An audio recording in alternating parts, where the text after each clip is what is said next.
देवताओं की मूर्ति, हिंदू संस्कृति के चिन्ह, दीवारों पर उकेरी आकृतियां, खिड़की खंभों पर मंत्र।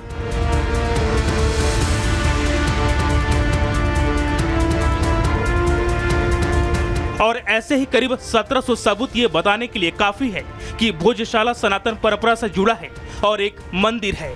एसआई सर्वे रिपोर्ट में इस बात का दावा किया गया है कि भोजशाला के अंदर सर्वे के दौरान कई ऐसे चीजें और सबूत मिले हैं जो हिंदू पक्ष के मंदिर वाले दावे पर मुहर लगा रहे हैं।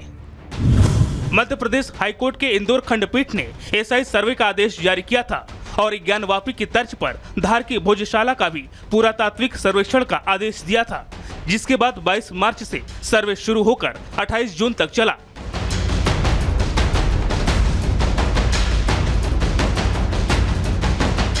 अंठानवे दिनों की इस सर्वे में आर्कियोलॉजिकल ऑफ इंडिया की टीम हर दिन भोजशाला में जाकर सर्वे कर रही थी। सर्वे के बाद एसआई की जो रिपोर्ट सामने आई उसके मुताबिक 94 मूर्तियां, मूर्तिकला के टुकड़े, वास्तुशिल्प मिले हैं।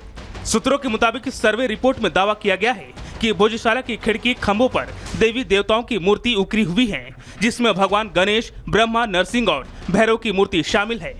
इतना ही नहीं, सनातन परंपरा से जुड़े चिन्ह जैसे शेर, हाथी, घोड़ा, कुत्ता, बंदर होने का दावा किया जा रहा है। देखिए, भारी मात्रा में इस रिपोर्ट से ये साबित होता है जो बात और जो केस हमने सेटअप किया था कि एक हिंदू मंदिर का परिसर था जिसको गलत ढंग से एक मॉस्क का शेप देने की कोशिश की गई है, वो सारी बातें इस रिपोर्ट से साबित होती हैं। और मुझे ऐसा लगता है ये जो एसआई ने 98 डेज की मशक्कत की है, बहुत ही इंपॉर्टेंट एक्सरसाइज है। 2000 पन्ने से ऊपर की रिपोर्ट आज एसआई ने इंदौर हाईकोर्ट के सामने फाइल की है, उसकी कॉपी हमें प्रोवाइड की गई, उसका हम अध्ययन कर रहे हैं। पर मैं आपको एक कर्सरी ग्लांस में बताना चाहता हूँ कि आर्कियोलॉजिकल सर्वे ऑफ इंडिया ने ये बात कही अपनी रिपोर्ट में कि वहाँ पे एक प्री एग्जिस्टिंग स्ट्रक्चर मौजूद है और जो वहाँ पे 15वीं शताब्दी में तोड़ा गया है मंदिर, उसके भी वहाँ पे प्रमाण और सबूत मिलते हैं।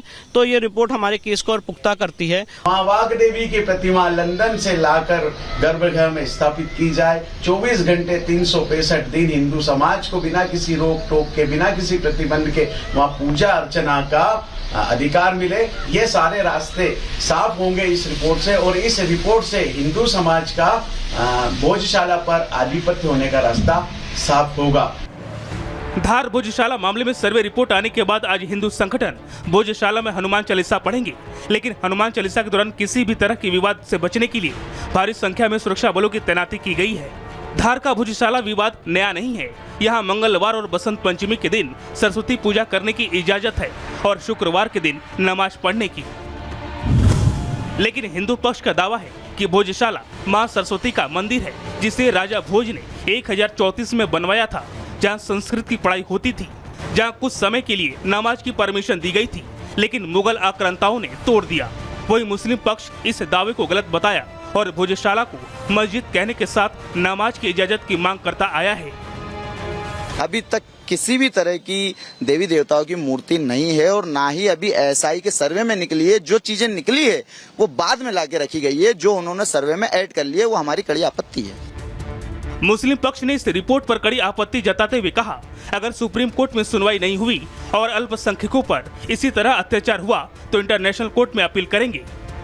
सर्वे को किया जाए, लेकिन उन्होंने गाइडलाइन के तहत सर्वे बिल्कुल नहीं किया और उसी के आधार पर हमने एक कंटेम्प्ट भी दायर की, उसके नोटिस भी हो गए, एक आर्गुमेंट भी हो गया। उसमें एसआई की तरफ से अभी कोई जवाब नहीं आया है, वो अभी जवाब भी फाइल करेंगे। अगर अल्पसंख्यकों के साथ ऐसी धोखाधड़ी और ऐसा हमारे साथ अत्याचार होगा तो हमारा जो भी अधिकार है उस अधिकार के तहत हम इंटरनेशनल कोर्ट भी जाएंगे इसको लेकर।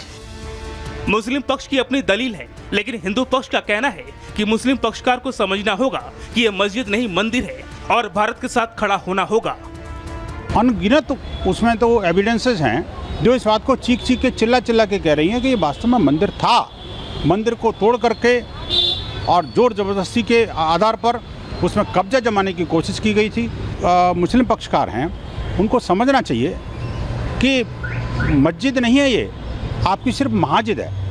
इस महाजिद से बाहर निकलना पड़ेगा आपको और भारत के साथ खड़ा होना पड़ेगा। एसआई सर्वे रिपोर्ट के जरिए ही काशी में सनातन की जीत हुई थी और अब हिंदू पक्ष को भोजशाला में भी जीत की उम्मीद है, क्योंकि जिस तरह रिपोर्ट में सत्य के सबूत मिले हैं, हिंदू पक्ष जल्द ही भोजशाला में पूजा की इजाजत मिलने की उम्मीद जता रहा है। Bureau report, Republic Bharat. देखिए आगे बढ़ते हैं। मौलाना तौकीर रजा ने ऐलान किया था, सामूहिक धर्मांतरण का ऐलान उनकी तरफ से किया गया था और उन्होंने परमिशन प्रशासन से। अब प्रशासन ये कह रहा है कि बिना परमिशन के किसी भी तरह के आयोजन नहीं करवाए जाएंगे। तौकीर रजा पे बरेली एसएसपी अनुराग आर्य का बयान सामने और साफ तौर पर कहते हुए नजर आ रहे हैं कि कल ही तो परमिशन मांगी गई है, अभी कार्यक्रम की अनुमति नहीं मिली है, पहले परमिशन लेनी होगी उसके बाद ही अनुमति मिलेगी। आईएमसी के मुखिया तौकीर रजा की तरफ से जिस तरीके से बरेली में सामूहिक तौर पर धर्म परिवर्तन और सामूहिक विवाह की निकाह की जो बात कही गई है, इसे लेकर पुलिस प्रशासन आखिर किस तरीके से एक्टिव है, क्या कुछ किया जा रहा है, इसे बात करने के लिए एसएसपी अनुराग आर्य जी हमारे साथ हैं बरेली के। अनुराग जी, तौकीर रजा की तरफ से जिस तरीके से कहा गया है कि जो हिंदू युवक युवती हैं उनका धर्म परिवर्तन कराकर निकाह जो है वो किया जाएगा, इस पर आप लोग क्या कर रहे हैं? कल नगर मजिस्ट्रेट के यहाँ एक एप्लीकेशन दी गई है 21 तारीख को एक आयोजन करने के लिए, जिसकी जांच जो स्थानीय पुलिस है और LIU है इनके द्वारा की जा रही है। ये अपनी रिपोर्ट तैयार करके प्रेषित करेंगे। मैं आपको आश्वस्त करना चाहूँगा कि हम किसी भी प्रकार से जनपद में, शहर में शांति व्यवस्था के साथ शरारत करने वाले लोगों को बर्दाश्त नहीं करेंगे। कोई भी आयोजन बिना अनुमति के नहीं होने दिया जाएगा और कोई भी, क्योंकि अभी त्योहारों का भी समय चल रहा है और बहुत अच्छे तरीके से पुलिस बल को व्यवस्थापित करते हुए सभी त्यौहार सकुशल रूप से संपन्न कराए जा रहे हैं। तो हम लोग कोई भी आयोजन ऐसा नहीं होने देंगे जो समाज में किसी प्रकार की कटुता को पैदा करे या फिर जनपद की शांति व्यवस्था में कोई खलल पैदा करे। क्योंकि जो तौकीर रजा है उनका कहना है कि मैंने अनुमति के लिए दरअसल अभी कहा है, तो क्या प्रशासन इस पर सोच रहा है कि अनुमति दी जाए या फिर ना दी जाए? ये दोनों, मैंने आपको बताया कि नगर मजिस्ट्रेट के यहाँ अप्लाई किया गया है, अनुमति उनको देनी है। पुलिस की तरफ से जो रिपोर्ट्स लगती हैं वो रिपोर्ट्स जांच की जा रही है। कल ही एप्लीकेशन दी गई है और नियमानुसार वो रिपोर्ट्स प्रेषित कर दी जाएंगी। लेकिन ये बहुत स्पष्ट है कि बिना अनुमति के हम किसी भी प्रकार का कोई आयोजन नहीं होने देंगे किसी भी कीमत। अनुराग आर्य जी, क्योंकि कुछ हिंदू संगठन जो हैं वो भी इस पर अपना जो गुस्सा है वो जाहिर कर रहे हैं और उनका ये कहना है कि इस तरीके की अनुमति किसी भी तरीके से नहीं मिलनी चाहिए, बरेली की जो फिजा है उसे बिगाड़ने की कोशिश हो रही है। जनपद में किसी भी प्रकार से शांति व्यवस्था जनपद में एकदम सामान्य है।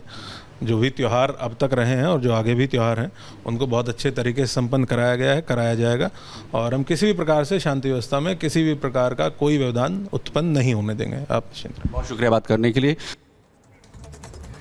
और चलिए अब इसी बीच आपको बता दें, बरेली में तौकीर रजा के कार्यक्रम को रोकने की मांग की जा रही है, उसका विरोध किया जा रहा है। हिंदू संगठनों ने प्रशासन को ज्ञापन सौंपा है, कार्यक्रम के आयोजन को रोकने की मांग की गई है। बड़ी खबर आपको बता रहे हैं, बरेली में तौकीर रजा के कार्यक्रम का विरोध किया जा रहा है। इसी के चलते हिंदू संगठन प्रशासन के पास पहुंचा है एक ज्ञापन लेकर। उस ज्ञापन में उन बातों का जिक्र है जिसके चलते ये संगठन, हिंदू संगठन चाहता है कि तौकीर रजा का कार्यक्रम को रोका जाए, उस पर प्रतिबंध लगाया जाए, क्योंकि यहाँ नाराजगी बहुत ज्यादा व्यक्त की जा रही है। ये बड़ी खबर आपको बता रहे हैं बरेली से, जहां पर तौकीर रजा के कार्यक्रम का विरोध जमकर हो रहा है।